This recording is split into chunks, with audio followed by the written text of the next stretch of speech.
Hello, Nehal. Hello, Mr. Agarwal. So, Nehal, I was concerned that me and my wife's PPF are maturing and we'll be getting 70 lakh. Okay, so you have this 70 lakh corpus of PPF which is maturing. I have a few more questions. Do you invest in mutual funds and do you have a sizable mutual fund portfolio right now? Yes. Okay, so you have a decent amount of mutual fund portfolio. What about direct equities?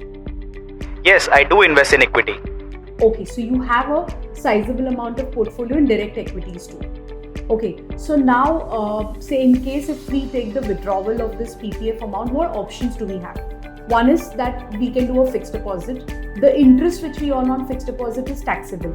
You've written to me that you're already in the high tax bracket. So the interest will be taxed at your income tax slab. The second option we have is that we put this money in government bonds.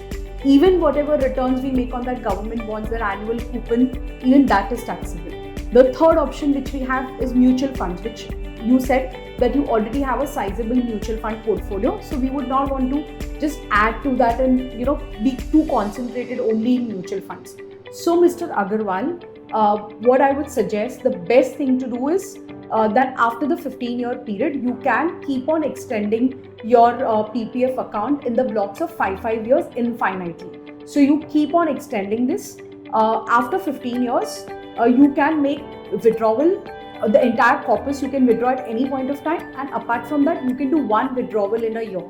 So whatever interest you are earning on that PPF in a year, you can withdraw that interest once a year. That will serve as a regular income in your retirement, and also this income is tax free, unlike the interest in the FDs which is taxable or the bonds which is taxable.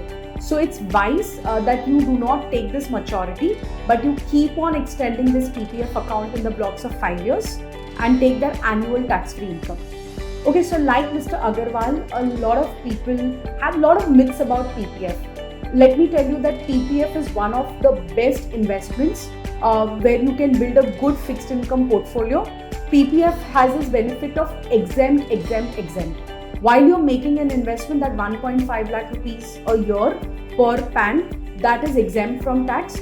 The interest which you earn, that is also exempt from tax, and the maturity proceeds from PPF are also tax free. Now a lot of people say that we don't need that ATC 1.5 lakh rupees benefit. I do understand that because we have home loans or we have some insurance premiums which we are paying. So it is possible that we don't need that 1.5 lakh rupees of ATC benefit. But we don't do PPF only for that ATC benefit. Like I said, the interest which you earn on PPF, the whole compounding interest, that is tax free, and on the maturity, the proceeds are tax free.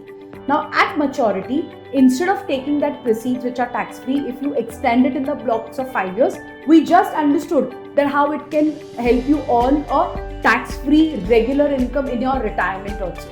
So my advice to everyone whose PPF is maturing is that look at your overall portfolio, and in case if you don't need that money as a lump sum, and if you have been investing in mutual funds and other fairly diversified investments, you keep on extending this PPF and keep enjoying that annual tax-free income which you can generate from PPF. Thank you, Nehal, for great insights. Thank you.